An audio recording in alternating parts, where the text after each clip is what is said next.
Assalamualaikum warahmatullahi wabarakatuh. Bismillahirrahmanirrahim. Alhamdulillahirabbil alamin. Assalatu wassalamu ala asyrafil anbiya'i wal mursalin.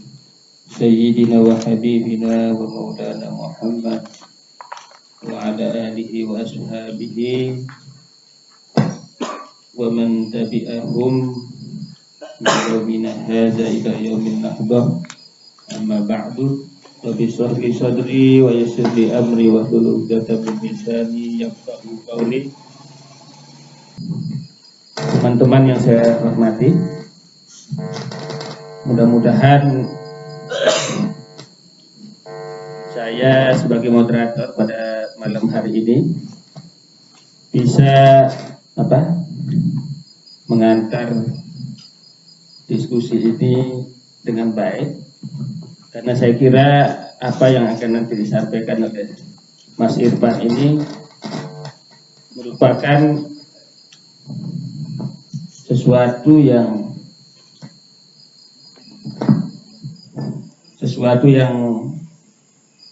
tidak saja menarik, tetapi penting untuk melihat banyak hal terkait dengan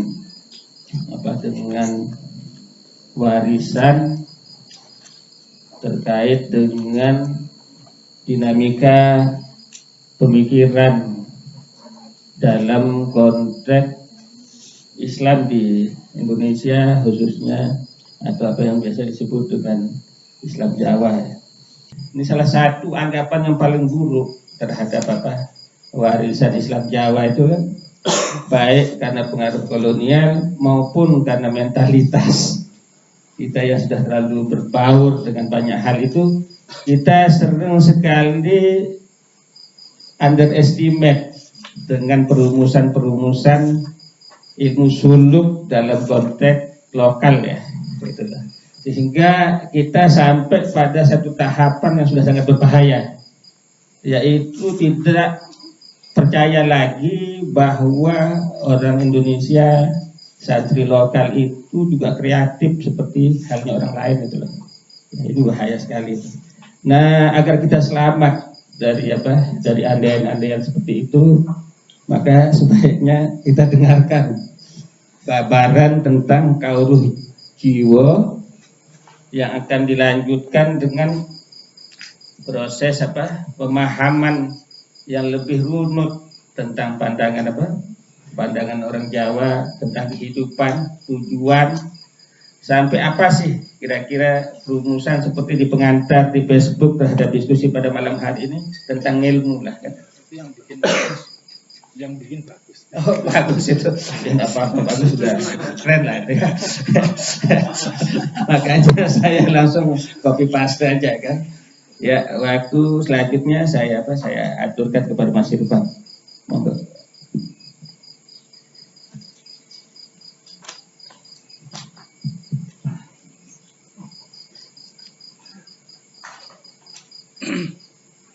Assalamualaikum warahmatullahi wabarakatuh. Alhamdulillahirrahmanirrahim.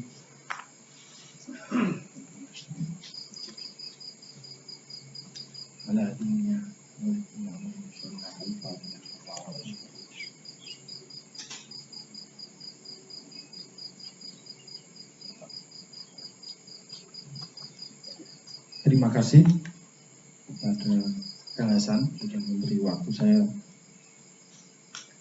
kesempatan untuk menyampaikan apa yang selama ini saya geluti, kira-kira begitu.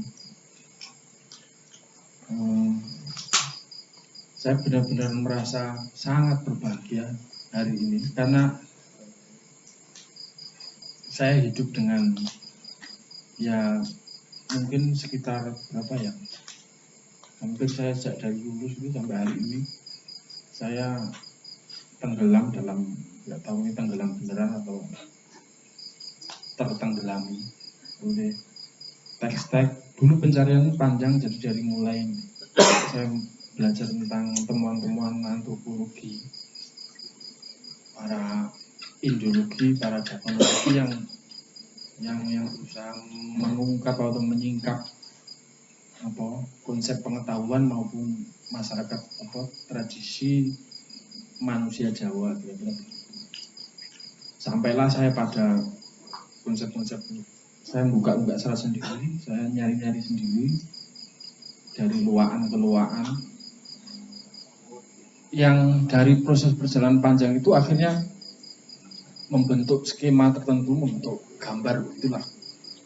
Yang setelah saya cross check ke banyak temuan itu ternyata kok beda begitu kira-kira. Saya juga nggak tahu kok saya sampai ke situ. Apa yang mendorong saya sampai ke situ? Mungkin ini rahmat. Saya didorong ke situ untuk menekuni sampai kadang-kadang saya harus berjuang dengan di keluarga saya tentang penghidupan ekonomi saya dan lain sebagainya. Yang alhamdulillah sampai hari ini saya masih bisa melewati fase-fase itulah kira-kira. Jadi mungkin alangkah indahnya, alangkah bagusnya ketika saya diberi kesempatan dan saya sangat gembira untuk menyampaikan hal itu, apa yang saya ini. Di pertemuan sebelumnya saya sudah ngomong tentang sedikit pengantar lah tentang kawruh jiwanya Surya Mentara. Sebenarnya kalau diringkas itu kira-kira gini lah. Kawruh jiwa itu kawruh yang merui jiwanya sendiri kira-kira gitu. Kawruh kalau dalam bahasa sekarang mungkin sains. Nanti kita akan tahu bahwa apa bedanya dengan ilmu kira-kira. Sebuah pengetahuan kata Surya Mentara begini. Kawruh jiwa adalah kawruh yang meruhi jiwane piyambak. Sak watak-watakipun sampai ke sifat. Jadi nanti temuan-temuannya itu kira-kira sampai ke hukum-hukum temuan-temuan sains. Jadi kalau di bahasa Inggris kan kira-kira science of rasa, kira-kira gitulah. Jiwa itu maksudnya rasa. Jadi nanti hukumnya yang disodorkan oleh Surya Mentara itu sesuatu yang sifatnya ilmiah. Jadi misalnya nanti ada hukum tentang karep, gitu. Hukum kausalitas tentang karep, the science of karep. Science of karep ini ada ininya, jadi dia bisa merumuskan secara universal. Misalnya karep itu ternyata sifatnya langgeng, dia universal. Jadi dimanapun orang, selama dia masih hidup, dia pasti masih punya karep.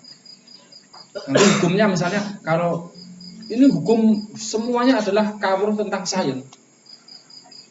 Orang tidak bisa mengelak dari pengetahuan itu. Jadi misalnya kalau kawruhnya karepnya terpenuhi atau keinginannya terpenuhi, hasratnya terpenuhi, nanti senang. Kalau nggak terpenuhi susah kayak gitu.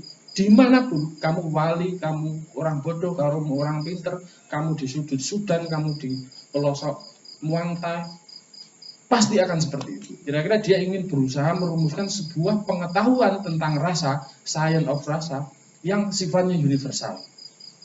Akhirnya metodologi yang dirumuskannya adalah bersifat sangat rasional. Nanti temuan-temuannya itu hampir mirip dengan filosof. Bukan mirip dengan filosof paripurna itu. Filosof dalam pengertian baratnya. Kalau Ronggo Wasito, Mangkunegoro, dan lain sebagainya itu bukan filosof. Itu pujangga, nanti saya akan jelaskan bedanya apa. Tapi kalau Surya Mentara adalah orang yang lahir dari proses pendidikan politik etis Belanda yang telah dulu sekolahnya di Srimangan di kerajaan itu bikinan Belanda.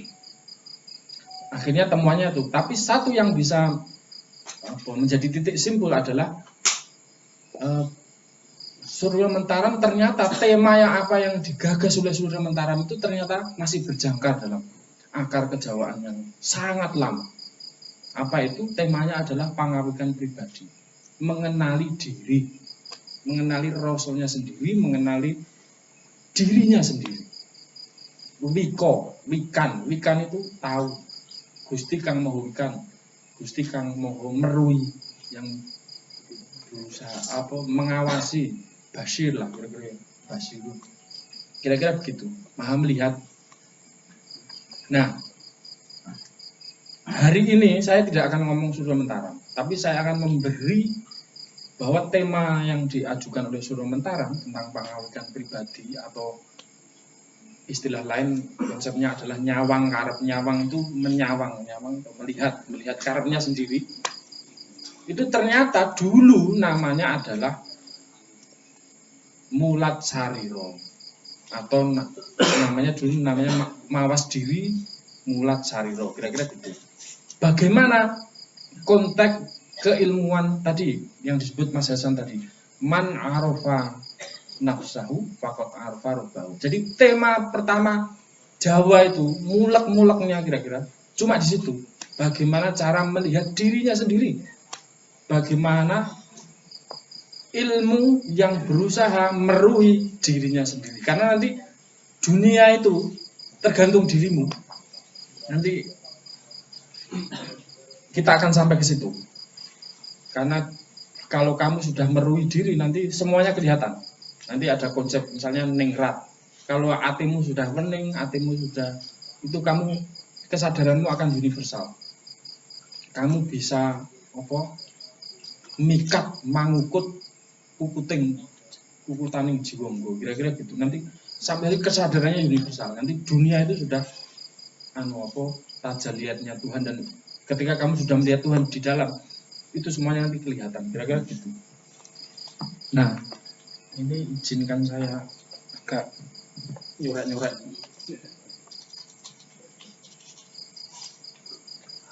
Tema meruhi diri itu sebelum Suryo Mentaram hadir, ternyata sudah kita kenal dengan nama konsep mawas diri, atau istilahnya mulat sariro. Mulat itu ulat itu mulati itu melihat. Mulat sariro, sari dirinya sendiri, badannya sendiri, jiwanya sendiri, kira-kira begitu. Nah, konsep penting ilmu tentang melihat diri itu, ilmu ilmu makrifat atas dirinya sendiri. Jadi itu nanti ilmu makrifat, kira-kira begitu. Ilmu yang meruhi dirinya sendiri itu akan mengantarkan kita pada banyak hal. Akan ternyata kalau orang-orang filosof, saya alumni filsafat, jadi ya banyak hal yang sudah saya khatamkan dari filsafat barat. Mereka perjalanan untuk mengenali kenyataan sunyoto. Kalau di bahasa Jawa itu ada sunyoto, sunyo, nah kira-kira gitu. Sunyo itu sunyi itu apa? Sunyi, kosong, kira-kira gitu. Dan nanti ternyata kalau pencarian orang-orang filosof barat itu keluar. Nah, orang-orang timur ternyata mencarinya ke dalam. Kalau orang mencarinya keluar, nggak ketemu. Kalau orang mencarinya ke dalam, ketemu semuanya nanti. Itu persis kayak perjalanan yang diusung di tema kajian kali ini adalah ngaji Dewa Ruci. Nanti ke dalam itu semuanya. Kalau sudah ke dalam, nanti akan beres pengetahuan yang di luar.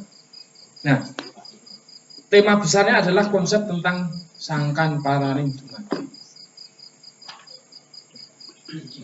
Bahasa Arabnya apa ya dumadi? Tumitah, dumadi dari kata dadi itu apa ya? Angel bahasanya. Jadi kira-kira konsep maujud, nah, itu persis dengan kata wujud dalam bahasa Arab.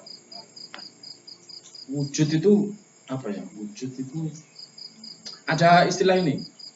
Wujud, ada yang ngomong tentang ada. Sebenarnya wujud itu bukan ada.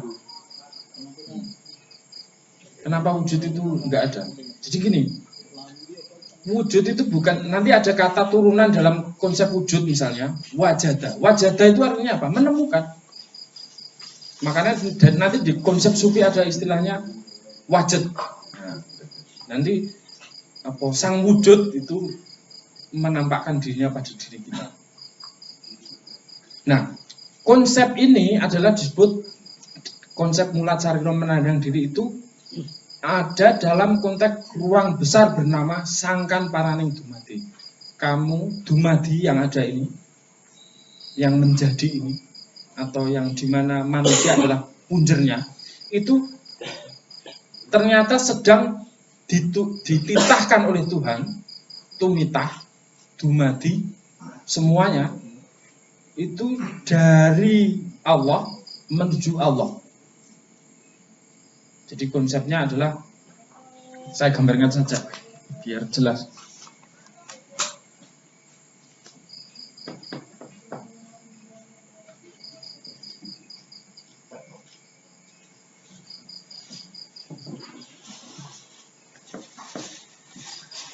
Kita diciptakan oleh Allah, songko ngendi, parani ngendi. Kita songkonya ngendi, dari mana? Dari Allah. Parani sangkan parani. Nah, proses perjalanan songko ngendi, parani ngendi itu melalui tahapan sebuah perjalanan. Atau dalam term sufi itu, dan juga sudah menjadi term di Jawa, namanya adalah suluk. Salaka. Salaka itu artinya berjalan. Man salaka thoriqan ilal ilmi pasal apa? Nah, kira-kira begitu. Ngerti apa kira-kira gitu. Itu kita itu sedang berjalan dari Tuhan menuju Tuhan, kira-kira gitu. Dalam bahasa orang Jawa dulu, sang songkong ngendi parani ngendi, kira-kira gitu. Nah, dalam proses sangkan parani ini kemudian kita berjalan, atau salaka itu term-term dalam tasawuf ya. Yang khusus nanti itu ada term khususnya, ada term umumnya, kira-kira itu. Jadi secara umum, saya ngambil secara umum dulu.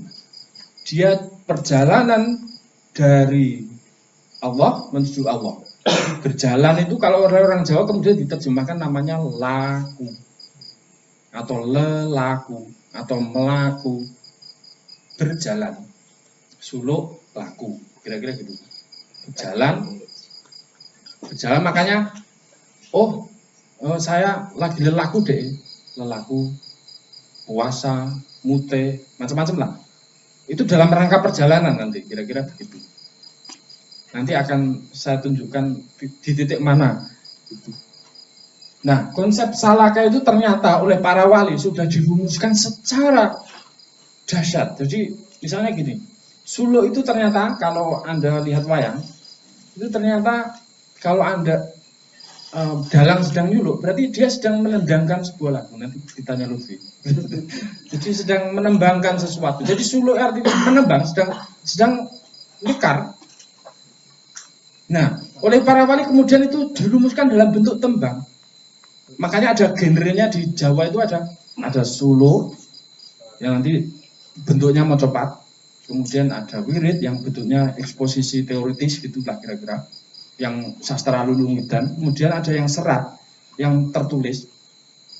Yang tertulis maksudnya yang itu ajaran-ajaran didaktis tentang moralitas sehari-hari, etika sehari-hari.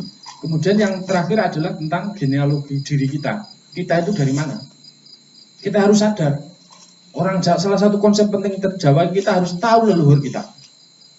Makanya orang Jawa selalu, bahkan kalau belum tahu dia harus nyari. Nadak turun. Jadi mencari leluhurnya, aku itu keturunannya sopo. Nanti kalau kita sudah tahu posisi, kita akan tahu apa yang kita lakukan, apa yang akan kita jalani dalam hidup ini. Pengenalan akan leluhur itu ditulis dalam babat. Kira-kira begitu. Di gambaran. Jadi seluruh sastra yang ada di Jawa itu adalah punya maksud tujuan tertentu. Sebenarnya untuk memudahkan, saya akan ambil dari ini.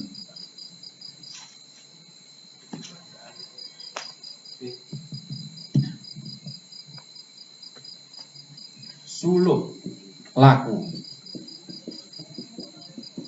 Nah, ternyata itu rumusannya adalah sudah dirumuskan oleh para wali yang dulu, misalnya kalau mau copat itu sering didedangkan begini. Durmo yang nganggit Sunan Bonang, terus kemudian nanti apa detail kan? Itu ternyata ada yang ngarang semua. Dari mulai saya tuliskan, misalnya Mas Kumambang, kemudian Mijil, apalagi Mijil, Sinom, Kinanti,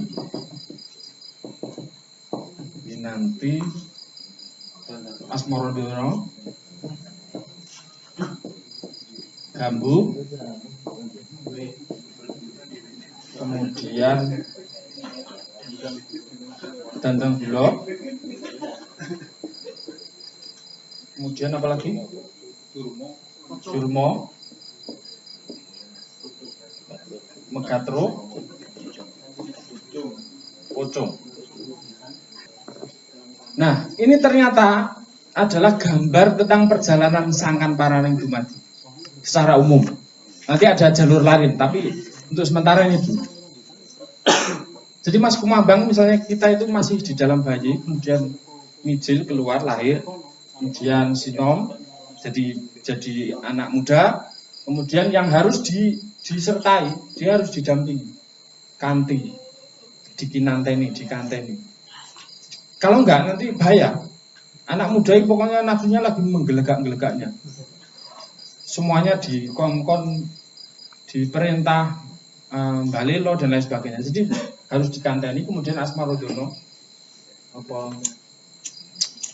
jatuh cinta, kemudian gambuk, ketemu jumbuh, satu nikah lah kira-kira gitu. Terus dandang gula, merasakan pahit manis getirnya kehidupan, mencari penghidupan dan lain sebagainya. Kemudian Durmo mendermakan dirinya untuk masyarakat. Kemudian satu lagi Pangkur. Kemudian dia harus segera mungkur dari dunia. Kemudian Megatro sama pocong. Megatro dipegat ruhnya, akhirnya kemudian dipocong. Kira-kira itu. Nah, ternyata rumusan para wali itu sederhana. Jadi sudah kita itu dalam sebuah perjalanan besar dari sejak dalam kandungan sampai dipocong. Kira-kira gitu. Jadi ini perjalanan besar. Jadi harus hati-hati. Makanya orang Jawa ini selalu dari sejak bahkan 1 bulan, 2 bulan, 3 bulan dia selalu melakukan selamatan. Karena ini perjalanan bukan perjalanan ragawi, tapi perjalanan ruhani. Karena manusia itu dia bisa hidup karena ruh. Kalau nggak ada ruhnya mati, dia batang bukan manusia. Jadi perjalanan akhirnya nanti lebih rinci misalnya kalau sedang di bayi misalnya ada konsep misalnya selamatan tentang ningkepi misalnya. Tingkepan itu sudah di umur 7 bulan misalnya dia sudah titi, sudah jangkep, tingkepan. Jadi ruhnya jasadnya itu sudah ada dan dia sudah siap menjadi manusia. Makanya ada yang keluar kadang-kadang umur 8 bulan sudah keluar. Sebenarnya dia sudah siap untuk keluar, kira-kira gitu. Tidak harus menunggu 9 bulan berapa itu. Tapi memang sempurnanya nanti secara umum gitu. Bahkan ada yang nanti kelahiran kita kalau di seratnya Sunan Kalijogo itu misalnya yang keluar itu bukan hanya kita. Jadi ada sedulur kita. Nanti ada dulur papat limo pancer kira-kira. Nanti ada kakang kawah, adik. Karena kenapa kakang misalnya karena cairan itu yang keluar duluan. Kawahnya itu keluar duluan, nanti baru bayinya, baru ari-arinya, terus darahnya, busernya kayak gitu. Makanya itu bentuk rangkaian dan itu kalau itu benda hidup kira-kira gitulah. Nah, perjalanan ini ternyata punya suluknya sendiri-sendiri, punya tantangannya sendiri-sendiri. Anak muda kok disuruh rendah hati, nggak bisa. Kira-kira gitu. Jadi itu bagiannya nanti lagi. Jadi anak muda itu memang misalnya tadi saya sudah cerita sama teman-teman misalnya saatnya menunjukkan kebolehannya.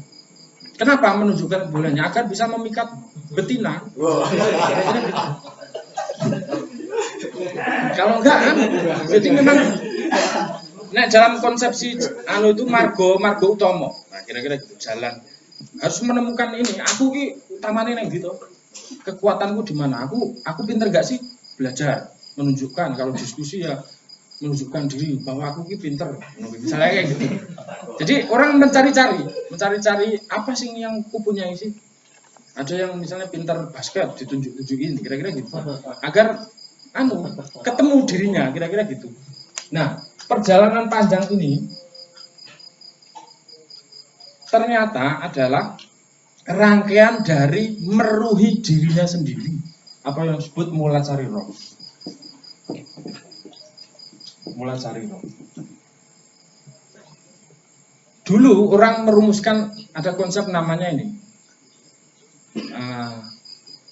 ngilmu di ilmu-ilmu yang lama itu namanya ilmu kasidan jati, sidi purnama yang sempurna, kasidan jati kasampurna sejati.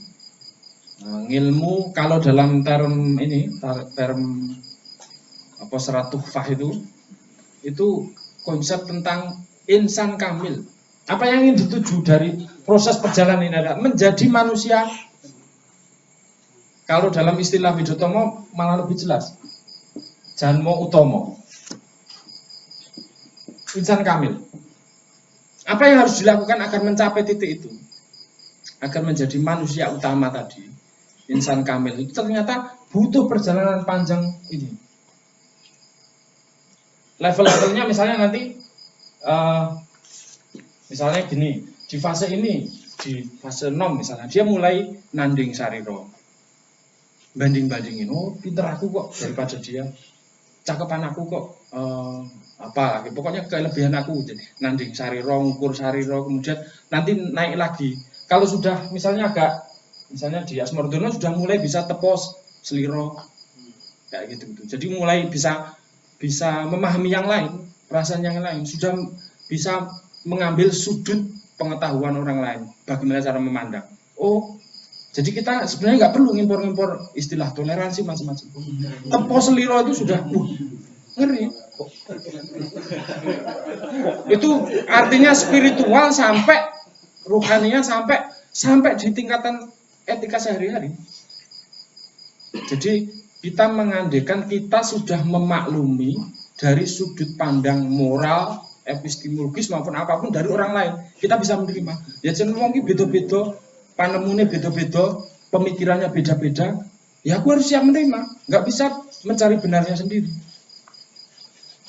Pengetahuan yang ingin berusaha mencari benarnya sendiri pasti adalah pengetahuan yang egois dan pasti dampaknya merusak.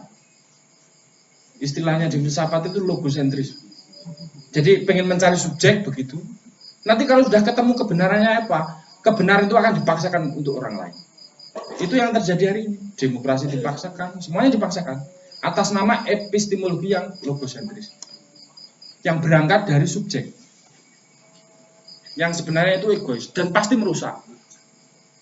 Nah, konsep mula sariro ini bingkainya adalah kasampurna jati, menjadikan manusia yang insan kamil, yang nah, bagaimana proses itu? Ternyata ini ada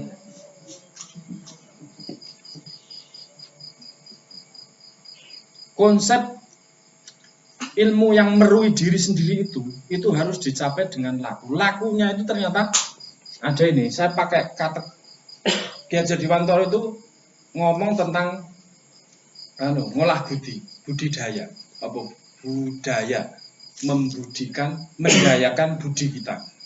Jadi mengolah diri, mula cariro, mengolah diri itu ternyata isinya budi itu satu, cipto, karso, roso, begitu kan? Nah, jadi kalau hasil olahan cipto, karso, raso itu tadi nanti akan menghasilkan budaya, kira-kira begitu. Nah, menurutku itu kurang satu. Di Widotomo jelas, misalnya satu konsep tentang raga. Raga itu sebenarnya tuntutan badan kebutuhan badan wadak itu akan menghasilkan karep atau karsa. Kemudian cipta, cipto, rogo, cipto, jiwa, sama rasa. Jadi 4 komponen dalam diri itu ini. Cipta ini nanti terkait bahasa di sini kalbu. Ini terkait pemikiran, ini terkait kehendak. Kehendak itu muncul dari dorongan alamiah jasad. Jadi kalau Anda lapar, pasti dengan sendirinya Anda punya kekarapan untuk makan, gitu, kira-kira. Jadi itu dorongan murni alamiah. Tidak Anda minta pasti muncul. Anda pengen. Cuma nanti karena cipto ini bisa gagas karep, bisa menciptakan keinginan yang jangkanya besar, nantinya jadinya kegayuhan, cita-cita yang tidak lagi alamiah, tapi sudah penuh dengan gagasan. Sebenarnya orang itu keinginannya lapar, tapi dorongan alamiahnya lapar, tapi nanti cipta kita, gagasan kita menyuruhnya untuk berarti aku ini harus kaya. Loh, ngelapar kok solusinya kaya. Karena ini sudah ditempeli. Pokoknya aku biar nggak lapar terus, gitu. Kira-kira gitu. Nanti ini konsep yang lebih abstrak. Nah, olah diri tadi, kemudian ini olahraga ya. Ini yang olahraga. Nah, olahraga itu oleh ini di Wedatama misalnya sudah diistilahkan bahwa sembah rogo. Nah, sembah rogo itu nanti ini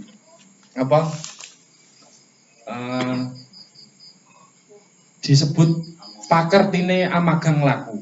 Jadi dia semacam magang itu apa? Ya magang ya.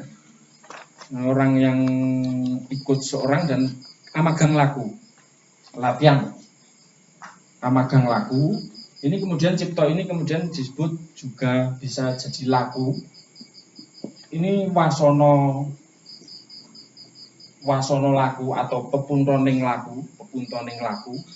Kemudian ini pokok-pokannya ini wosing dumadi. Wosing itu apa ya? Kalau Anda beras itu kan kadang disebut wos. Itu sebenarnya beras itu ditutupi oleh selaput ini apa itu? Parinya itu, gabahnya itu. Kalau Anda oncai itu akan ketemu berasnya. Jadi wos itu sebenarnya adalah oncean itu. Jadi kayak brambang atau bawang merah itu kalau Anda kupas satu nanti sampai ketemu paling terakhir adalah wos. Kira-kira gitu. Nah, ini wosing dumadi. Nah, dari konsep ini adalah amagang laku, ini pepuntoning laku. Kita akan tahu, nanti kita akan sampai pada bahwa ngilmu iku, nanti saya bacakan ya. Ini saya bacakan dulu saja. Ngilmu iku kelakone kanthi laku, kelakone kanthi.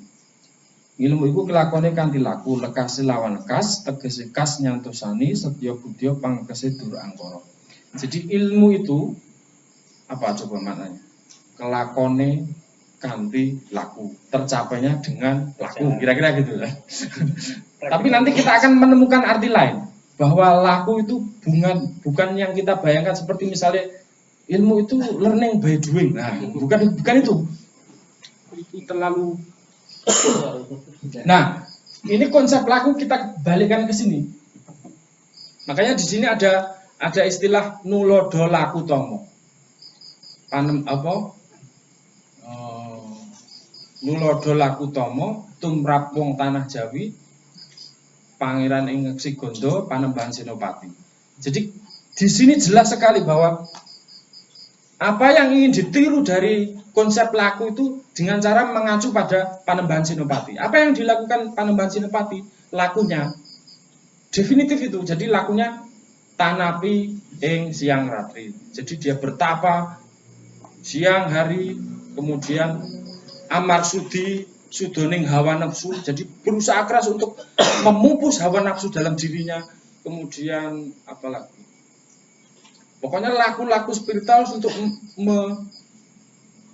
mepes atau memberantas nafsu-nafsu yang mengendalikan dirinya. Nafsu yang muncul dari kehendak natural alamiah kita.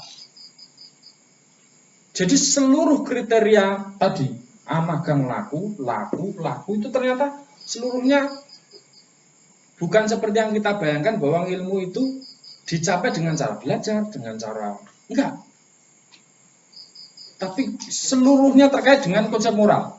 Jadi misalnya tentang laku. Jadi kalau saya dulu sering kuliah itu sering gini. Mungkin nek sekolah, kalau kamu sekolah banyak prihatin. Enggak ada hubungannya sebenarnya. Kalau hari ini orang sudah bingung. Loh, sekolah kalau pengen ya bukan prihatin, belajar dong. Enggak, orang dulu enggak kayak gitu. Banyak prihatin, banyak laku. Harus banyak memperbanyak laku diri, mengolah diri dan sebagainya. Nah, ini rumusannya kemudian di sini adalah konsep tentang ini sembah raga ya. Itu jadi sebuah laku. Ternyata konsep syariat itu juga laku. Jadi Anda sholat, ini adalah laku yang bersifat ragam. Sholat itu ragam. Untuk mendisiplinkan diri. Kamu misalnya, memang tahapannya syariat itu Anda pokoknya mau punya kesadaran full atau enggak full, pokoknya harus disiplin. Anda belum ikhlas enggak apa-apa. Yang penting disiplin. Karena dengan disiplin itu nanti akan membentuk diri. Istilahnya di sini adalah dengan cara gerakan tubuhmu itu, aliran darahmu akan lancar, dan ketika aliran darahmu lancar, Anda akan bersih pikirannya. Jadi kalau Anda berbuat jahat, itu jangan Anda menunggu kesadaran, wah ini nunggu kesadaran saya berbuat baik lah. Kelamaan, sudah pokoknya dilarang aja. Kamu jangan ini, jangan ini, jangan ini, jangan ini. Pokoknya enggak ini, mau dengan sebenarnya pengen tapi karena ditakut-takuti, akhirnya nggak berani. Nggak apa-apa, kesadarannya kayak gitu memang. Tapi nanti kalau kamu tulus, disiplinmu, dia akan bisa menuntun pada kondisi keadaan hati tertentu. Asal jangan sombong, asal jangan riya dan macam-macam lah, kira-kira gitu. Jadi kesadaran akan sembah rogo itu akan membantu banyak. Tetap misalnya karena darahmu lancar, kemudian pikiranmu tenang, ribetnya akhirnya jadi pikirannya lebih jernih. Kira-kira gitu. Nah, terus di cipta juga begitu.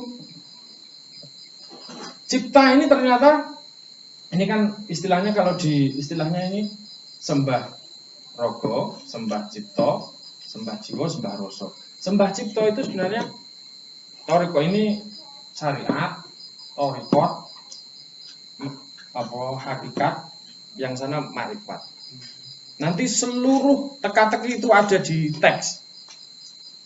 Nanti kalau teman-teman pengen agak lebih dalam, bisa menanyakan istilah-istilah kunci itu. Nah, sembah cipto ini kemudian dimaknai sebagai ini, mengharap patitesing cipto. Jadi olah kawruh. Jadi pengetahuan,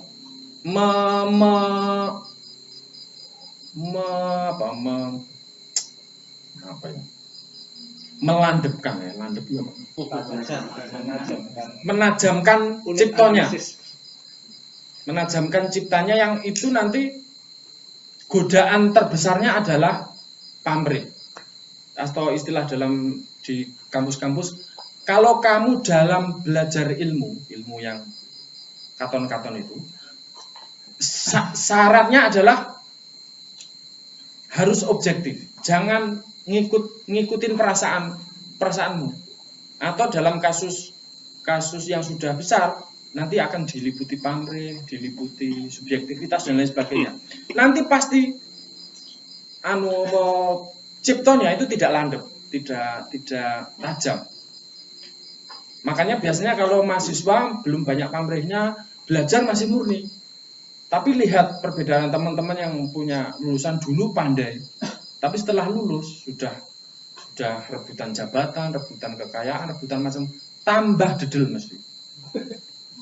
Tambah pragmatis, akhirnya sudah ciptonya itu sudah enggak tajam lagi. Sudah tumpul. Karena godaan terbesar dalam cipto adalah pamrih, egotisme diri dan kira-kira gitu. Nah, di jiwa, nah ini ulah batin kan. Kalau rumusannya di sini, syaratnya adalah emot, zikir. Jadi mengisi hati ini, mengisi jiwa ini dengan kalimah-kalimah yang baik, emot, eling. Jadi nanti kalau Anda pernah dengar, saya sampai sekarang itu belum, sampai kemarin lah minimal, itu nggak paham-paham apa yang disebut oleh Ronggo Warsito misalnya di zaman edan itu harus eling dan waspodo. Baru ketemu hari ini. Eling itu panggonya jiwa dengan mas emot, zikir, mengisi jiwa dengan kalimah-kalimah thayyibah. Kemudian waspaos ini cipto, bagiannya cipto. Mosok eling ini sudah zaman edan, kamu harus eling. Eling apa? Eling pacare. Oh, enggak nyambung lah. Saya baru ketemu ini, mungkin nanti teman-teman yang punya pemikiran beda bisa ini ya, menyumbangkan pikiran. Nah, terus nanti dirasa, ini terakhir puncaknya. Setelah Anda itu jiwanya itu sudah eling, sudah diisi yang baik-baik, kemudian ciptonya sudah apa tadi? Sudah patitis, titis, sudah tajam, sudah tepat mengenali kenyataan apa adanya. Kemudian setelah apa dorongan-dorongan dari kehendak natural itu dikendalikan, Anda akan mencapai rasa. Rasa itu ini bagian diri yang paling dalam. Rahsya atau dulu rasa itu rasa sejati. Itu kalau di kitab primbon sering disebut gini, al insanu sirri wa ana sirruhu gitu. Menungso kuwi apa? Rasaku, ku Allah maksudnya.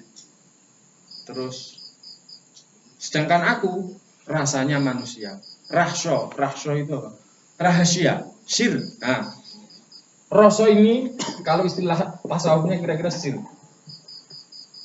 Dan memang itu sepertinya, bukan hanya sepertinya, saya yakin bahwa kata rahsya itu terjemahan dari kata sir. Karena di primbon misalnya al-insan sirri artinya rahsya. Kira-kira gitu. Nah, dari proses mengolah diri ini kalau sudah ciptonya wening, kemudian apa lereming karso, apa wening cipta lan meneping jiwa apa. Itu nanti akan bisa mengenali bukan hanya kenyataan yang wajar, tapi bahkan bisa menjangkau kenyataan ini sebagai lukitaning alam, istilahnya di Wijotono, sebagai tanda alam sing istilahnya kita itu ayat kauniyah lah kira-kira gitu. Jadi ayat itu misalnya gini, saya kasih tanda panah gitu. Ini tanda. Maksudnya bukan tandanya ini, tapi oh, saya harus ke sana. Oh, dia misalnya saya kasih nama, aku kemarin ketemu Irfan. Bukan kata Irfannya itu hanya tanda. Tapi ketika saya menyebutkan saya ketemu Irfan, berarti Irfannya itu dia langsung bisa dengan tanda itu sudah sangat, oh, maksudnya Irfan Singkai. Begitu juga dengan semesta ini, dia ayat yang menunjukkan akan yang hak, kira-kira begitu. Atau dalam bahasa yang lain misalnya ada serapan yang bagus bahwa ternyata di dunia ini kita sebut alam. Itu bahasa Arab juga. Alam dunia, alam akhirat, alam dunia lah. Alam itu ternyata nanti kalau di anu itu alamah itu ya kayak kita di ayat tadi. Alamat. Nah, kira-kira gitu, alamat. Ketika saya kasihkan ini alamatnya, kamu akan segera tahu dan bisa mencari sendiri sampai ke hadiratnya. Hadirat itu hadoro, hadir. Nah, dari proses olah diri ini kemudian akan membentuk konsep insan kamil tadi. Yang oleh orang Jawa disebut kasidan jati, kasampurna jati. Maksudnya apa? Maksudnya kesempurnaan budi, menciptakan budi sejati, kira-kira gitu. Jadi kalau di sini istilahnya masah memasuh budi, mesu budi. Jadi seluruh apa yang dilakukan dalam olah diri ini, kamu akan membentuk diri yang bisa tadi di ngilmu iku kelakoni kanthi laku lekasi kelawan kas ki temen tegese kas nyantosane pasti ilmumu tadi bisa memberi dampak yang baik terhadap masyarakatmu. Satu, kedua, dia bisa setya budya terus menerus mengolah diri untuk pangkesitu angkara, memberantas kebatilan, memberantas angkara murka, memberantas keburukan dan lain sebagainya. Karena kalau tidak dengan olah ilmu seperti ini, ilmu yang dihasilkan, misalnya katakanlah gini, kalau di kampus itu yang diolah kan ini, cipta. Ini nggak diolah, ini nggak diolah, kira-kira gitu. Ya di UNJ itu adalah, misalnya olahraga, kognitif, psikomotorik, karo afektif, misalnya kayak gitu. Tapi semuanya diceramahkan, nggak jadi. Cuma dikasih pengetahuan, akhirnya ilmu kita seluruhnya bentuknya diskursus. Nanti kalau ilmu kita seluruhnya bentuknya diskursus, dari akhirnya karsanya nggak pernah dikendalikan, ciptanya maju kenceng, jiwanya kosong, apalagi rasanya sudah. Nanti ilmu yang lahir dari olah hanya menekankan ini, hanya kalau jadi orang pintar minteri, kalau jadi pejabat nggak amanah, kalau seserawungan bergaul nyalah-nyalain, merendahkan, karena dia merasa pandai. Aku lebih pinter ya, bodoh mana bocah ora tahu sinau. Saya kayak gitu. Jadi makanya ilmu yang lahir tidak dari proses laku seperti ini pasti menghasilkan keburukan, tidak bisa nyantosani. Kalaupun dia pura-pura membela, ada pamrih diri yang sebenarnya sangat subtil begitu, tidak kentara, yang akan pasti ini ujung-ujungnya nanti kelihatan bela rakyat, ujungnya karir, ujungnya popularitas, begitu. Karena apa? Diri rendahnya tidak pernah ditundukkan. Akhirnya ini masuk ke konsep pengetahuannya, kawrunya. Nah, konsep ilmu tadi yang digagas oleh di sini misalnya, dari temuan saya misalnya adalah ilmu itu pada akhirnya seluruh parameter yang digunakan di Witotomo itu seluruhnya moral. Misalnya gini, kalau orang yang kalau orang yang masih bodoh itu biasanya gini, lumuh engaran balilu, nggak mau dianggap orang bodoh, mesti tersinggung kalau dianggap orang bodoh. Jangan, apa misalnya dianggap bodoh ya, kayak gitu, berarti dia memang benar bodoh. Uger guru aleman selalu mencari pengen dipuji. Nah, kriterianya kayak gitu. Jadi mesti orang bodoh pasti pengennya dipuji. Terus, jadi kalau begitu juga dengan parameter yang orang yang sudah pandai. Parameternya adalah misalnya bunga engaranan jubluk misalnya. Dia seneng kalau dianggap bodoh. Kebalikannya, nggak apa-apa, belum tahu kok, nggak bisa dipaksa. Terus misalnya sukeng tias yen den ino, jadi dia malah senang kalau dihina, diremehkan, begitu malah senang. Akhirnya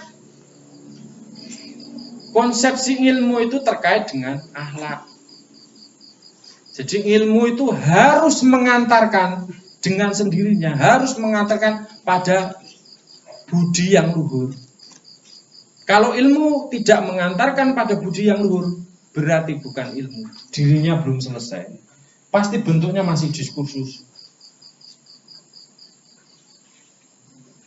Jadi akhirnya konsep nanti misalnya kalau orang nggak pernah biasa ininya, kalau menghasilkan misalnya gini, kalau saya pengusaha akan menghasilkan gedung yang besar, terwujud, tapi gedungnya itu kemudian menyingkirkan yang miskin. Kalau dia menghasilkan seni yang melampiaskan hasrat-hasrat karepnya. Nanti kita akan diskusi tentang seni yang apa ini? Seni yang liberal. Itu perwujudan dari ego sebenarnya. Nah, kalau orang Jawa makanya seninya adalah apa? Jadi gini, ada di Solo apa itu? Di Serat Sastro Gending misalnya itu. Jadi kalau orang itu belum mengolah ini, belum wening ciptonya, belum menep rosonya, pasti dia tidak bisa menyelaraskan antara gending dan sastra. Makanya sampai kesimpulannya di sastro gending itu, kalau orang tidak lagi bisa menyelaraskan antara gending dan sastra, sembahyangnya batal semua. Jelas itu, sholatnya batal. Jadi akhirnya diri itu harus benar diolah agar mencipta ayuning tias, kecantikan diri, akhlak diri, yang dari situ bisa membangun karya nak tiasing sesama. Jadi membangun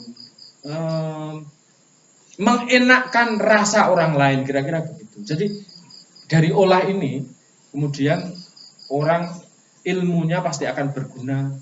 Makanya ada ungkapan gini, oh bener ki rong karuan bener, kira-kira gitu. Jadi karena benermu dan benerku beda, makanya nanti konsep ketemu tentang tepo seliro. Bagaimana memahami kebenaran orang lain, kita bisa mengambil sudut pandang orang lain agar kamu tidak mengklaim dirimu sendiri yang benar. Karena kamu sudah tidak mengklaim, akhirnya kamu sudah bisa tepo seliro. Ketika kamu sudah bisa tepo seliro, kamu sudah bisa keluar dari diri egotismemu, sehingga pasti ilmu itu akan menuju konsep tentang kedewasaan, moral, spiritual, manusia dan lain. Makanya oleh orang Jawa dirumuskan sering, wis dadi wong. Satu, dia secara olah sudah bisa mengolah dirinya jadi orang yang sebelumnya dia belum jadi orang, durung Jawa, belum tahu. Makanya proses moral itu berjenjang sampai menjadi orang. Jadi orang itu apa? Orang yang berpangkat, tanggung jawabnya besar. Karena dia sudah mengelola dirinya sendiri secara bijaksana, akhirnya dia bisa nyantosani terhadap orang lain. Jadi sampai saya berkesimpulan bahwa aksiologi pertama prinsip jadi kalau di filsafat itu ada gini. Jadi filsafat pertama dalam filsafat itu namanya ontologi. Kalau di sini mungkin malah filsafat pertamanya etika. Jadi kalau kebenaranmu itu kamu benar tapi bikin tatanannya rusak, itu menjadi tidak benar. Karena kebenaran yang sudah memaksakan pada orang yang lain itu pasti bukan kebenaran. Kebenaran kok maksa? La ikroha fiddin. Enggak ada kebenaran yang memaksa itu. Tidak mungkin dan enggak boleh. Tadi egotisme tadi atau yang tadi logosentrisme tadi pasti merusak dampaknya, kira-kira gitu. Jadi kira-kira gambaran besarnya seperti itu. Kalau sudah diri ini dan semuanya, dia akan bisa mengenali dirinya dan akhirnya bisa kembali kepada pangerannya. Inilah gambar dari sangkan paraning dumadi secara umum. Nanti kita bisa diskusi. Nah, saya ingin memancing sedikit misalnya Saya kemarin baca tulisannya STA yang tentang polemik kebudayaan itu di tahun 35 ya. Jadi dia melontarkan tentang gagasan tentang kita itu sudah zaman baru. Indonesia itu bukan kelanjutan dari Jawa, kelanjutan dari Minang, bukan kelanjutan. Indonesia adalah sebuah gagasan baru yang muncul di awal abad 20 di zaman pergerakan nasional yang merumuskan ingin menyatukan bangsa ini menjadi sebuah bangsa baru yang tidak ada kaitannya dengan masa lalu. Indonesia bukan kelanjutan Majapahit. Oleh karena itu, kita harus, karena terbukti kebudayaan kita yang lama itu kebudayaan statis yang feodal, sehingga kita harus menyambut belajar kepada era dinamisme yang dimiliki oleh Jepang, Eropa, maupun Amerika. Kita harus mengganti kita harus semakin, dia malah menekankan ini, 4 itu. Jadi individualisme, materialisme, apa lagi?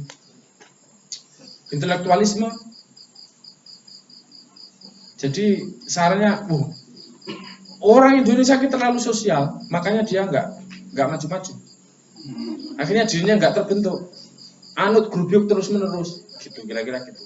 Akhirnya kita harus menyambut kedatangan Barat, kita harus belajar sama Barat, kita putus saja hubungan dengan masa lalu. Indonesia lahir baru, Indonesia harus maju baru, Indonesia harus menemukan dirinya yang baru dengan cara meniru unsur-unsur dinamis yang dimiliki oleh Barat, Jepang, dan lain sebagainya. Itu akhirnya menghasilkan pertentangan banyak, misalnya Ki Hajar Dewantara ngomong, kemudian Sanusi Pane, Armin Pane, dan lain sebagainya.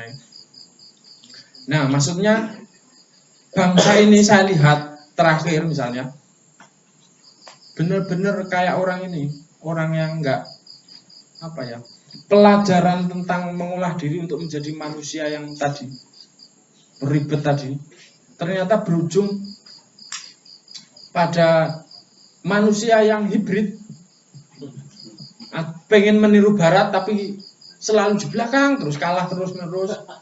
Jadi kalau Muhtar Lubis itu sampai ini manusia Indonesia itu cirinya tukang serobot, tukang ngambil jalan instan, terus munafik, kemudian korup, malas, dan lain sebagainya. Itu banyak itu. Jadi akhirnya kita itu inferior, pokoknya semuanya niru bebek. Kalau pengen nanti di isu-isu apapun, di isu feminisme sana isunya lagi lelaki yang feminin, di sini ikut semua, lagi kesamaan ikut semua gitu. Pokoknya jadi konsumen wacana, konsumen HP, konsumen semuanya lah. Masa kita mau mengatakan rokok itu bahaya itu harus nunggu bantuan dari Bloomberg? Abang diteliti sendiri. Kalau misalnya kesimpulan kita rokok itu berbahaya, kita yang merumuskan sendiri, bukan atas nama bantuan orang lain. Saya bukan pro rokok loh ya. Tapi kira-kira gitu. Jadi bangsa yang mandiri, bangsa yang nggak pernah, dulu Soekarno sudah merumuskan sebenarnya yang digagas oleh Jokowi itu, mandiri dalam kebudayaan, mandiri secara ekonomi, mandiri secara politik lah kira-kira gitu. Trisakti. Terus kemudian dari situ muncul konsep tentang revolusi mental. Masalahnya revolusinya mental. Revolusi mental nanti pendidikan. Ini ya, saya contoh. Istri saya itu ngajar pendidikan kewarganegaraan di Universitas Brawijaya. Dia tanya pada saya tentang pendidikan karakter. Pendidikan karakter itu diceramahkan dari workshop ke workshop. Nanti muncul diskursus terus menerus. Kalau sudah diskursus nanti bantah-bantahan. Ada kata dalam bahasa Inggris itu menarik, argumen lah, dengan cara argumen. Argue itu ternyata saya belum disadari itu sekolah bahasa Inggris.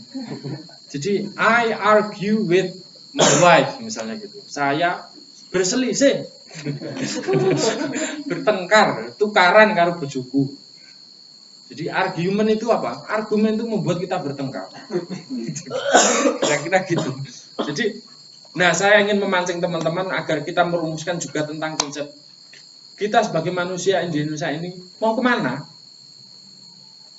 Kita sudah dijajah, rumusan pengetahuan ini dikaburkan oleh Belanda, sehingga akhirnya kita jadi manusia hibrid sampai sekarang yang nggak bisa mengenali diri, inferior, tukang contek, tukang bebek, tukang konsumen wacana, macam-macam lah. Dan sampai hari ini nggak selesai masalahnya. Nanti misalnya sana rame postmodernisme, kita konsumsi bareng-bareng. Saya punya teman itu anak S3 di Brawijaya itu sering konsultasi ke saya. Mas iki pasca kolonialisme iki apa ya? Apa pasca modernisme itu apa? Itu saya membayangin itu sederhana. Dosennya itu juga membacanya paling juga bingung-bingung banget. Akhirnya nyuruh Romo ini disuruh ini kamu harus memahami ini biar keren toh. Akhirnya ini nggak tahu diulek-ulek. Padahal cuma bahas bahasa Indonesia itu, masa pakai sampai teko pasca modern kan? Dia lulusan bahasa Indonesia disertasinya. Akhirnya benar-benar jadi konsumen apapun. Makanya kemudian nanti teman-teman mungkin bisa membantu saya untuk bagaimana perjalanan manusia. Saya tidak sepakat dengan Sultan Takdir. Kemarin ada konsep penting dari Lutfi misalnya ngomong tentang ya Indonesia bukan kelanjutan dari Jawa, Indonesia bukan kelanjutan dari Minang, tapi ibaratnya Jawa itu apa? Kemarin itu nunggak semi. Kita pohon yang sudah dipotong, tapi kemudian tumbuh. Kita tidak bisa menafikan masa lalu kita. Kita ya orang Jawa ngomong, saya itu masih ngomong bahasa Jawa kok hari-harian. Dan itu akhirnya kita nggak bisa lepas dari kejawaan kita. Justru dengan cara itu kita karena kita menyadari bahwa kita lahir di mana sesuai dengan konsep Bapak tadi, justru saya akan mengenali diri saya, memproyeksikan saya ke depan, apa yang harus saya lakukan, apa yang tantangan terbaru, apa yang harus ku atasi dan lain sebagainya. Kira-kira itu mungkin sebagai pengantar, Kang Hasan. Mohon maaf kalau penjelasannya tergesa-gesa. Terima kasih.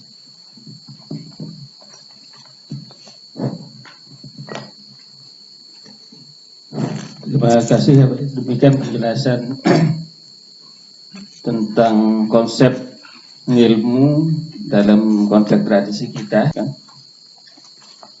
Sebenarnya bagi teman-teman yang punya latar belakang dari banyak latar belakang, maksud saya, tidak terlalu sulit untuk memahami ini gitu.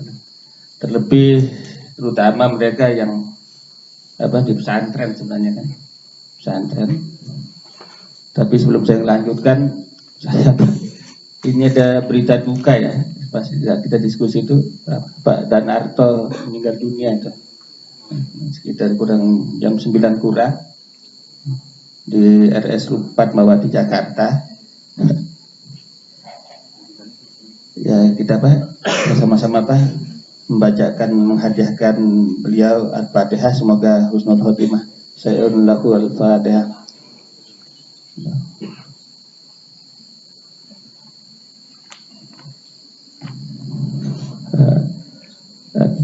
Teman-teman, nah sebenarnya di konteks pesantren pun ya, pesantren lama ya, pesantren lama, tujuan belajar itu sampai pada pembentukan manusia, bukan sekedar tahu atau ahli dalam keterampilan ilmu pengetahuan, tidak sekedar tahu mahusorob, bisa baca kitab gitu kan.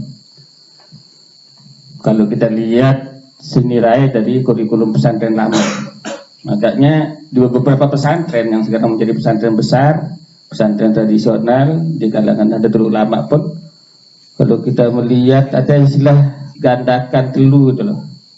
Gandakan telu itu 3 tempat tinggal sebagai permisalan dari syariat, thariqah dan hakikat gitu kan.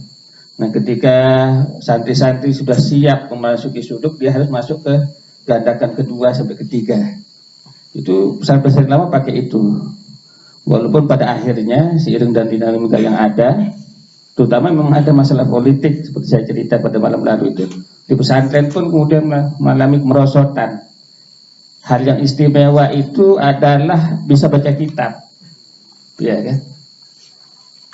Dan ini menjadi apa ya? Baca kitab, terutama kalau ahli debat, ya, debat dalam jadal baik dalam ilmu kalam maupun ilmu fikih, ya. Ini jadi tujuan. Padahal sebenarnya tidak pernah ada keharusan untuk berhenti di sana gitu kan. Makanya Imam Al-Ghazali dalam kitab Bidayatul Hidayah itu sudah dari awal mukadimah mengingatkan itu kan, bahwa ilmu suluk, ilmu tasawuf itu adalah bagi mereka yang sudah melewati masa-masa jadal, masa-masa berdebat, ahli berdebat, ya. Terus mereka yang sudah ilmu itu bukan lagi untuk tadi, untuk tujuan-tujuan pendek, bahasa zaman dahulunya pragmatis gitu kan. Nah, rumusan-rumusan ini apa? Kayak apa? Sangkaparan Dumadi apa ini sebenarnya terma-terma yang merupakan translasi dari banyak apa? Dari banyak hazanah ya, hazanah yang ada dari baik hazanah lokal maupun kemudian hazanah dalam doktrin adab Islam gitu kan. Saya ingat sekali adigium dalam dunia pesantren tentang bagaimana tahu diri, aroba nafsahu itu kan, aroba nafsahu itu banyak orang apa? Kalau saya tidak salah kutip itu man aroba nafsahu aroba robbahu. Ini salah satu kutipan, nanti bisa dikoreksi yang lebih pintar ngaji kitab kan. Walam yakul man abna nafsahu. Tidak sama, tidak dikatakan bahwa aroba nafsahu itu adalah abna, mempanakan diri, meniadakan diri, ya. Tidak. Man abna nafsahu faqad aroba. Tidak dikatakan bahwa mereka itu perlu meniadakan diri untuk sampai tahu diri gitu kan. Gitu. Fa innahu sallallahu alaihi wasallam alima wa ra'a anna la syai'an siwahu. Karena beliau Kanjeng Nabi Muhammad sallallahu alaihi wasallam itu mengetahui segala sesuatu itu atau melihat segala sesuatu itu karena tidak melihat selain Allah. Gitu kan? Gitu. Nah, makanya ini terkait misalnya dengan doa-doa Kanjeng Nabi yang agak jarang dipakai berdoa oleh umat Islam ya. Kalau umat Islam kan doanya yang NN aja kan. Misalnya Rabbana atina fid dunya hasanah wa fil akhirati hasanah itu kan. Minta kebaikan terus kan. Gitu. Misalnya Kanjeng Nabi pernah berdoa Allahumma arinil asya'a kama hiya kan. Tunjukilah aku ya Allah segala sesuatu itu setelanjang apa adanya kan. Gitu kan terjemahannya itu kan. Atau mutu qabla anta mutu, ini umum di pesantren kan, matilah sebelum kalian mati gitu kan. Itu ini menunjukkan itu kan bahwa apa, ketika kita masih menyangka apa ada selain tidak mampu menangkap atau tidak peka, tidak memiliki kepekaan dalam menangkap manifestasi tajalliyat Gusti Allah itu, maka itu tanda-tanda kita masih terhijab, kira-kira seperti itu kan. Nah, segala sesuatu itu adalah Allah Subhanahu Wa Taala. Nah, apa kaitannya misalnya dengan seandainya segala sesuatu itu sesuatu yang buruk, sesuatu yang menyalahi moral. Nah di sanalah tempat konsep Jatma Utomo itu loh, ya, tentang manusia yang sempurna. Nah, ketika manusia sudah sempurna itu, maka berbicara, jangankan laku, apapun dari bagian dirinya itu sudah tidak akan pernah menyentuh namanya apa, hal-hal yang tidak layak, yang tidak sesuai dengan anggapan common sense tentang keburukan gitu kan. Nah, di situ kita tahu bahwa diri itu akan terlihat telanjang ketika kita sudah sampai pada Janma Utomo dalam kaitannya dengan akhlakul karimah, bahasa Jawanya kurang tahu saya. Itu yang inilah konsep pembentukan manusia dalam pendidikan Jawa yang sebenarnya pada masa lalu diadopsi menjadi patokan untuk suluk dan pencarian pengetahuan dalam konsep pesantren gitu kan.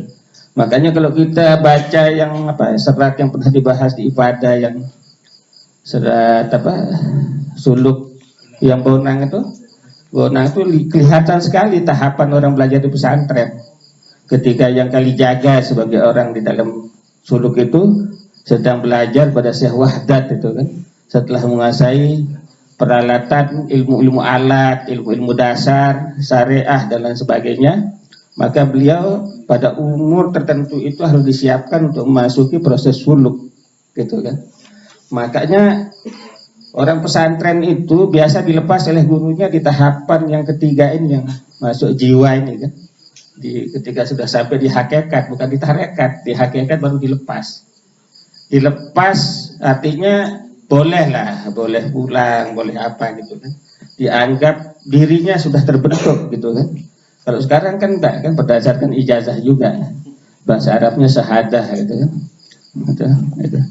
Ini yang luar biasa dalam konteks konteks proses belajar saja. Belum lagi kalau kita kaitkan dengan tadi konsep manusia dalam pandangan leluhur kita gitu kan. Leluhur kita yang coba tadi dipantik oleh Mas Irfan, dikaitkan dengan konsep manusia dalam konteks polemik kebudayaan itu loh. Yaitu manusia yang dinamis, yang rasional, yang bisa membaca denyut sejarah andainya serta waktu itu kan, seakan-akan ilmu-ilmu seperti ini tidak membaca denyut sejarah, tidak mampu menangkap kenyataan, tidak mampu menangkap alamat-alamat gitu kan. Padahal kalau kita baca Hazanah ini gitu kan, salah satu capaiannya kan hanya istilahnya aja berubah. Itu adalah kepekaan menangkap segala sesuatu, melebihi kepekaan orang umum kan. Makanya doa-doa orang tua kita dulu tuh, apalagi orang pesantren yang tumbuh dalam habituasi tasawuf, biasa dengar orang tua itu subuh-subuh berdoa, Allahumma ya Allah berikanlah aku kepekaan sampai aku tidak melihat apapun selain dirimu, ahissa hatta ahissa mimma siwaka itu, sampai aku bisa melihat segala sesuatu di luar dirimu gitu. Sampai aku bisa melihat engkau di dalam segala sesuatu. Ahissa, pakai ahissa itu penginderaan, kepekaan lah tepatnya itu kan. Nah, mungkin banyak yang bisa ditanyakan dengan Mas Irfan. Nah, salah satunya itu saya sebenarnya. Jadi saya ingat pas Mas Irfan jelaskan tuh.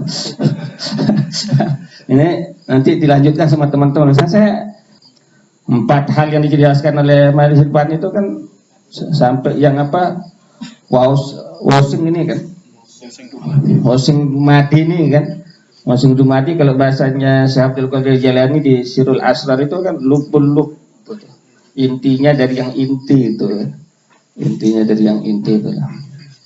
Nah, karena dalam tahapan kenapa Insanul Janma Utomo itu tidak lagi, hampir tidak memungkinkan ada aspek-aspek yang kurang akhlaki dalam dirinya itu